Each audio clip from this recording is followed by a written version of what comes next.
to do royal icing today, and royal icing has many uses. You can pipe flowers, but for us what we're going to do is use it to top off our sugar cookies. So 3 ingredients is all it takes.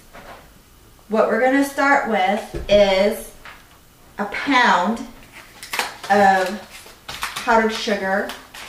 And again, I would make sure you use the name brands to ensure that it's not beet sugar and that it's cane sugar. So really make sure you use a KitchenAid mixer, or actually any sort of stand mixer, because your icing is going to whip for about 7 or 8 minutes. So to the powdered sugar, what I have here is meringue powder, which is just powdered egg whites.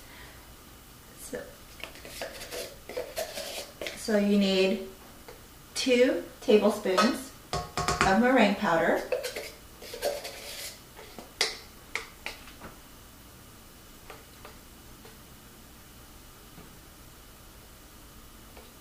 All right.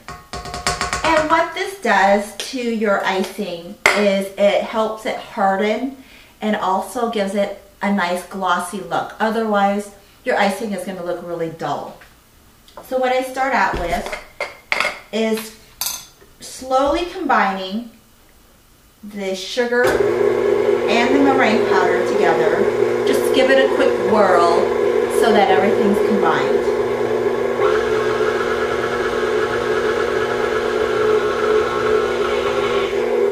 All right, just a couple seconds. So then what you do next is, this is lukewarm water, anywhere from 4 to 5 tablespoons, because what we're trying to achieve is a nice fluffy stiff consistency to start with. So I'm going to start with 4 tablespoons.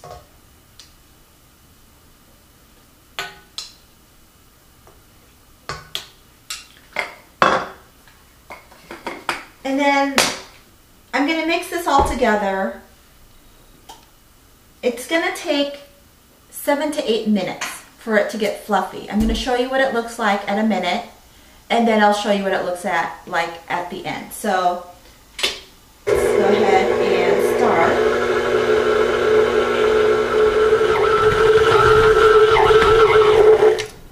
So we just started mixing for about a minute, and this is what it looks like. So just looks like it's not fluffy and just slightly combined.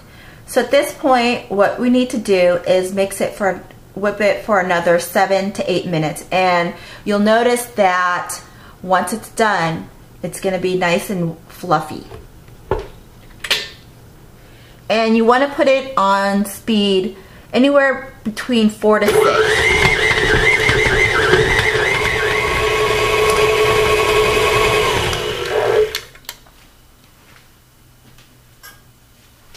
So it's been 7, probably 8 minutes, and while the mixer was going, I added about ½ tablespoon because it was getting too stiff. But what you can see now is how nice and whipped the frosting has become. Icing has become. So this is what our product looks like. The next thing I'm going to show you is then how to use it to frost your cookies. Alright, so we're now ready to frost the cookies. So these are the heart sugar cookies that we had baked earlier. They're fully cooled. As you can see, I have a plate over the royal icing. The 4½ tablespoons of water that we put in to it makes it almost a medium, almost stiff consistency, and it will dry rock hard. So you need to make sure while you're using it that it's covered so it doesn't dry. So here is the royal icing that we had made earlier. It's not ready to frost. You definitely don't want to frost your cookies like that because it's going to get stiff.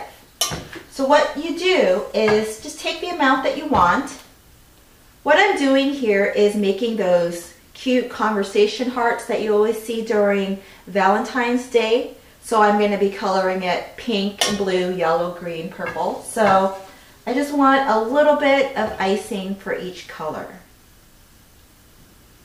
So this is the part where you kind of eye how much you want depending on your colors.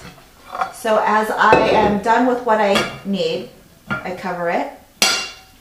So this is, again, very stiff. So what I'm going to do is put a little bit water into it. And you want to start just a tiny bit at a time. Maybe start with a 1/4 teaspoon of water. And you keep on mixing it. And you're trying to achieve the consistency of, I would say, a little runny glue, not too runny. Because what you want to do is have the icing thin enough where it'll easily smooth and you won't see the lines on your knife, but also not so thick.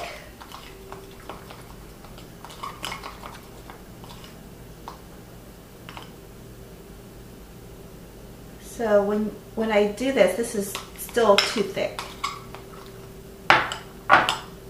So just tiny drops of water at a time.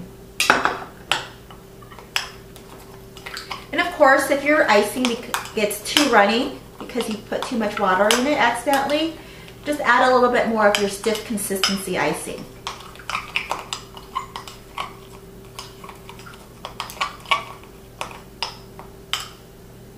I can tell that this is still a little too stiff.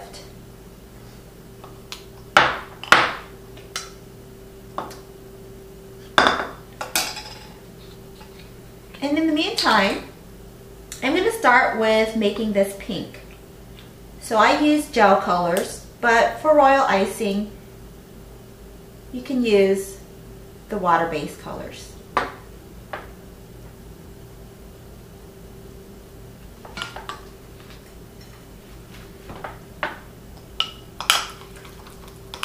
Just keep on mixing.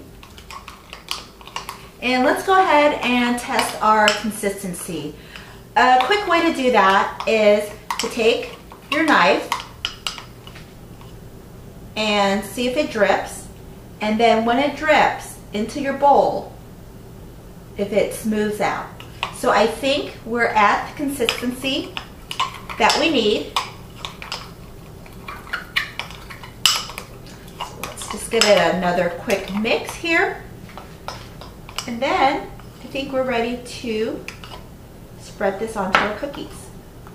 And again, the reason you don't want it too thin is that they'll spread over the edges. There's a couple ways of frosting sugar cookies with royal icing. For today, I'm just going to use the simple way where I spread it with a knife. But when you start having intricate patterns, what you have to do is pipe using the thick consistency borders. And then you would then what's called flood the various colors onto your cookie. But we're going to keep it nice and simple today. So all you do is smooth enough where you don't see your lines, but thick enough where it doesn't spread all over the cookie. The drying time for this is quite long. I like to dry before I even add any writing or anything onto this for about 3 hours, and then for it to fully dry where your cookie is and icing is nice and hard, I usually leave it out overnight for 24 hours. So what you have here is a royal icing frosted cookie. And you can see how right now the icing is blending into the cookie. And then you just keep on going. So what I'll do is just keep on frosting my cookies. I will switch colors. And then what we'll do, once this dries in a few hours, is, of course, you can't have conversation hearts without cute little sayings. So I'll show you how to pipe that on a little later once our cookies are dry. So let's just do another one. So now we're at the end of our project, and as you can see, here are all my colorful conversation hearts. They've fully dried. The icing has dried for about 5 hours before I put the top on. So what we're doing next is, you can't have conversation hearts unless you have cute little sayings. I took the full consistency royal icing and colored it red. I put it in a parchment bag with a number 2 tip. So our last part is just to write some cute writings onto our cookie, and I'll just do a couple. So you can use royal icing, or an easier way is just to take a red edible food marker and you can do your writing that way, and that's going to be a lot easier. But this helps you use your royal icing that you have made.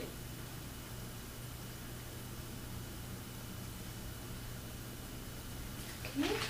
So here is our final product here, and with the 2 batches of cookies that I've made, this is 2 batches, it yields about 4 dozen, and with the royal icing recipe that I showed you, it's more than enough to cover all the cookies and also have enough to do your writing. So hope you enjoyed this.